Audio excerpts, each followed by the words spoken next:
no me peiné ahora. Pero bueno.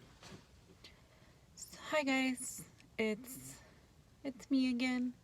So I wanted to talk to you guys. I had done a live on Facebook about this, but this is gonna be I'm gonna put it up on YouTube so it could always be available. Um, I always talk about my anxiety because, well, that's what I do for a living is I talk about mental health and I try to take away the stigma of mental health so people won't be afraid to get help. And part of the illness is not wanting to get help. So that's why I talk about anxiety so much, depression, addiction, anything like that, is because I guess I can call myself an advocate already for mental health. So that's my background on why I do it so much. It's not because I want attention, and I think that's a big misconception about mental health is people wanting attention. And yes, they do want attention. Something's wrong and they're trying to get somebody's attention because they don't know how to fix it themselves. So, but we say it in such a negative way, especially like if somebody's cutting, we say, oh, well, she's just doing it for attention. Well, yes, but why does she need that attention? And cutting is not the mental illness, but there's something that's causing them to cut or to do whatever they do to themselves to hurt themselves. So what we call it is non-suicidal self-injury, and this is not wanting to kill themselves, but like we hear a lot about cutting, or they can burn themselves with cigarettes. Sometimes they pull out their hair. Excessive eating can be a non-suicidal self-injury. So I'm going to shorten it and call it NSSI. Being in toxic relationships can be an SSI. What else? Excessive exercising can be an SSI. So anything that you're doing to yourself physically to release some pain. And that's exactly why they do non-suicidal self-injury, is because it's easier to feel physical pain than it is to feel emotional pain, because we don't know how to deal with it. We don't know how to feel our feelings because a lot of us weren't taught how to feel, and we were taught that it's a weakness or a character flaw, and it's not. A lot of it has to do with our brain. Sometimes there's imbalances. Sometimes it's just we just weren't giving the tools to deal with all the pain. And when you see a physical scar or a cut, that's much easier because there it is. You see it. It hurts, and we take care of it. We put a band-aid or we put antibiotics, and then it just heals up and it feels better. So think of it as a pressure cooker. So sometimes we have so many feelings inside that we don't know how to let them out. So a cut is kind of like that release to that tension. So when you open the pressure cooker and it's just like it lets out everything, that's what a cut does to people that do non-suicidal self-injury. They don't want to die. They don't want to kill themselves. They are not suicidal. It's just them letting go of the tension that they had built up inside. So I don't even know where I was going with this, but when somebody is cutting or doing anything, to injure themselves or hurt themselves, it's important to not focus on what they are doing. So if they're cutting and your daughter or wife or husband walk in and you notice some things, like all of a sudden they have like scars and they have stuff, you don't focus on the cutting, you focus on why they're cutting. So set out band-aids, put out antibiotics, tell them the first aid kit is right here, whatever, but then ask them, is there anything that you want to talk about? Like, is something bothering you? And a lot of the kids, it's very common in teenagers because they don't know how to express what's wrong with them. And sometimes they don't trust that we're going to help them, or that maybe they think we're going to get mad or anything like that. So I'm teaching this class And it's called healing in resonance.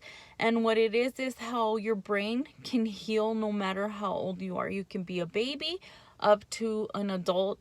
And I just noticed this on Monday. I gave a class with my coworker, and there were two older men in that class, and they were senior citizens, and one of them kind of wanted to cry, but you could tell that he was like very strong, macho Mexican. You know what we learn Mexican men to be is machos no lloran, like boys don't cry type of deal.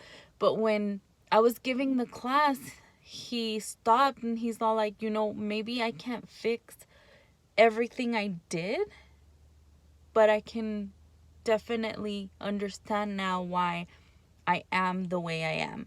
And this class taught me to, look at the way that I am too, because I react a lot. I get mad a lot. And a lot of it has to do with my anxiety, but a lot of it has to do with always being on the defense and never letting anybody attack me. So what we teach is when somebody is making you mad, or when, your needs aren't being met, and I'll go a little bit over that, we tend to get defensive and we tend to go to our survival brain. So there's three parts of our brain. That we have the survival brain, which is called the reptilian brain, and this is when we react. When our kids are misbehaving and we yell at them instantly. When we tell them to go to their room, or when somebody at the store cuts in front of you and you react. That's part of our reptilian brain. We have the mammalian brain, which is where we make our connections with people, our relationships. This is where all our emotions are. And then we also have the neocortex brain, which is the biggest part. And this is our intelligent brain. This is where we have, the ability to read, to do math. This is what we use at school to learn, right?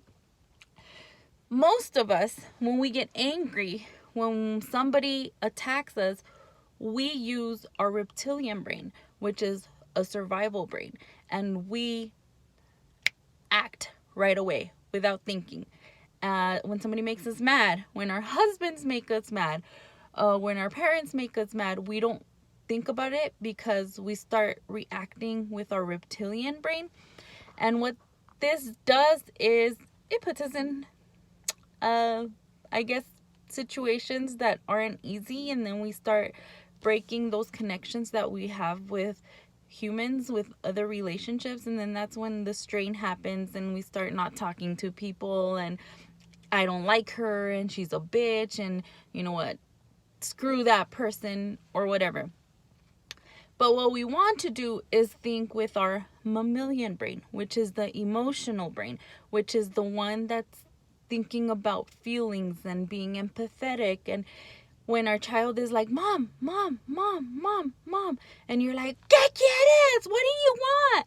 And that's our reptilian brain, right? Because we're reacting right away. But if we stop and think, be like, ¿qué mijo? ¿Qué quieres? Like, what do you want? And think about why they're being so annoying, because they're being annoying.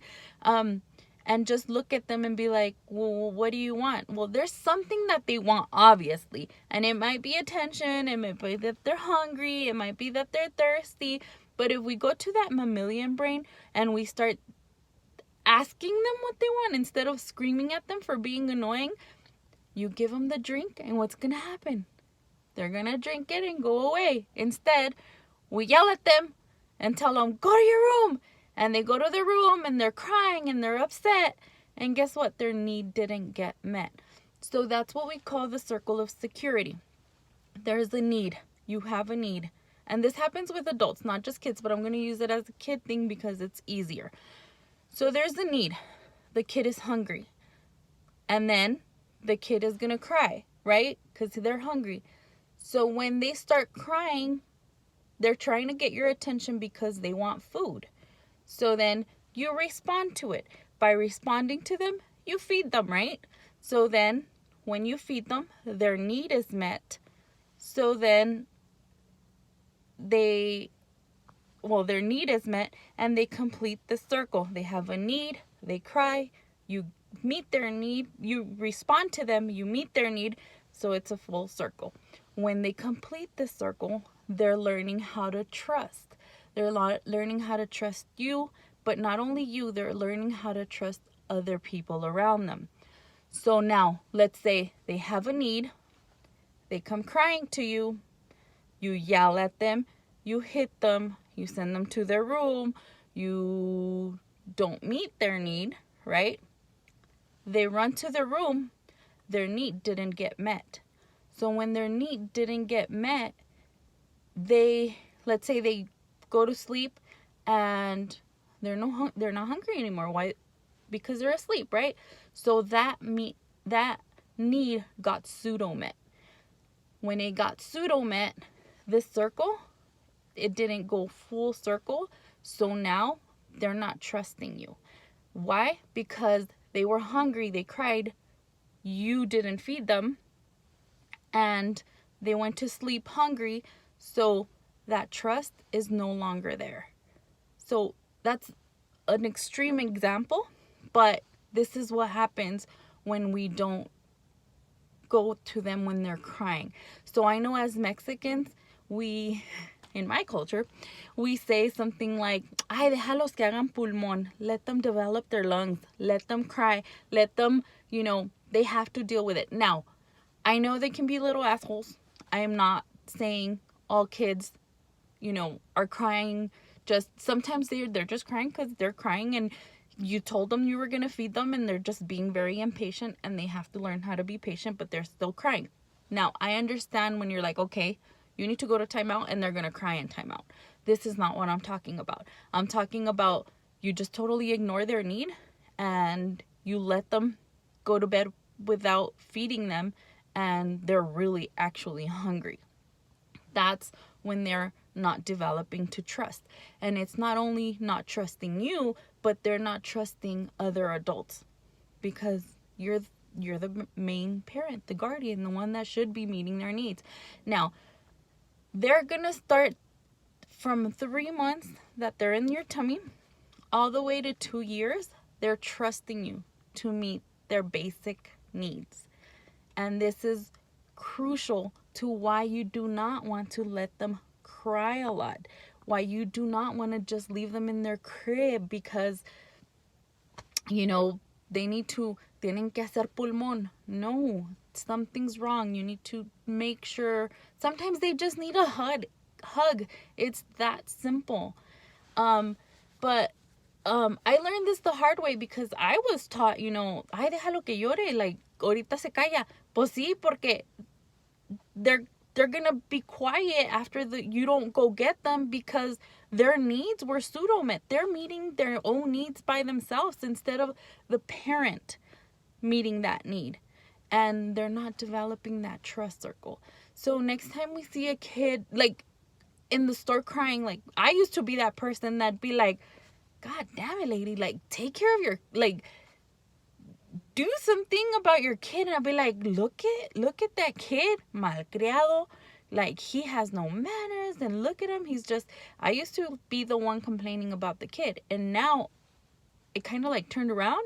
And the other day I was at the store and the little girl was like, mom, and the girl just turned around, she's all like, ay, ya cállate, be quiet, don't you see that I'm trying to watch something? And in my brain I was like, before I would have been like, oh, what an annoying little girl. But now I'm like, lady, if you listen to her and she tells you what she needs, she'll stop being, ama. You know what I mean? So this class has taught me a lot about how to respond and how to react. And I just wanted to share that with you guys. And as I keep doing these classes and I keep finding out more things, I just want to share it. I want to share it with the world because if it's changed me that I was such a terca, like I was so stubborn, I think we can all learn from this. And I just want to share what I know. And if you have any questions or comments, feel free to ask me in the comments.